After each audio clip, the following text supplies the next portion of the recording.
కొంతమంది అనుకుంటా ఉంటారు, నేను పాపపు జీవితంలో జీవిస్తున్నానండి, నా జీవితం ఎందుకు పనికిరానటువంటి జీవితంగా ఉందండి, ఒక్కసారి నేను రక్షణ పొందిన తర్వాత అప్పుడు నేను వాడబడతానని. No, stop all that nonsense. అది దేవుడి నుండి వచ్చినటువంటి ఆలోచన కాదు, అపవాది యొక్క ఆలోచన. అపవాదే మనల్ని ఎప్పుడు కూడా అలాగ ఆలోచింపజేస్తాడు. ఏమని చేస్తాడంటే, ఇప్పుడు బాగాలేదు కదా, కొంచెం సేపు ఉండులే పాస్టర్ గారు, నా మానసిక పరిస్థితి అంతా బాగాలేదండి, కొంచెం అంతా సెట్ అయిన తర్వాత గర్ల్ ఫ్రెండ్తో బ్రేకప్. పాస్టర్ గారు, గర్ల్ ఫ్రెండ్తో బ్రేకప్ అయిందా? ఆ యొక్క హృదయాన్ని బాగుపరిచేవాడు ఎవరు?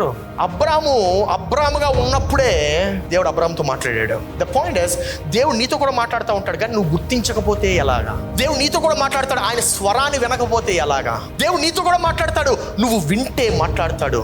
అబ్రాముకు దేవుని యొక్క స్వరం ఎందుకు వినపడిందంటే, అబ్రాము పాపపు జీవితంలో ఉండినప్పుడే అబ్రామ్ వాంటెడ్ అ చేంజ్. అబ్రామ్కి ఒక మార్పు కావాలని చెప్పి ఆశపడ్డాడు. అబ్రామ్కి నా జీవితాన్ని నేను సరి చేసుకోవాలని ఆశపడ్డాడు. అందుకే దేవుడు యొక్క స్వరము అబ్రామ్కి వినిపించింది. పరిశుద్ధులుగా కనబడతాడు దేవుడు, లేదండి ఘోరమైనటువంటి పాపులకి అనేక సార్లు కనబడ్డాడు. పౌలు కనబడలేదా? దేవుడు నువ్వు విన్నా మాట్లాడతాడు, వినకపోయినా మాట్లాడతాడు, కానీ మాట్లాడితేనే ఉంటాడు. నువ్వు వింటే నువ్వు ఆశీర్వదింపబడతావు.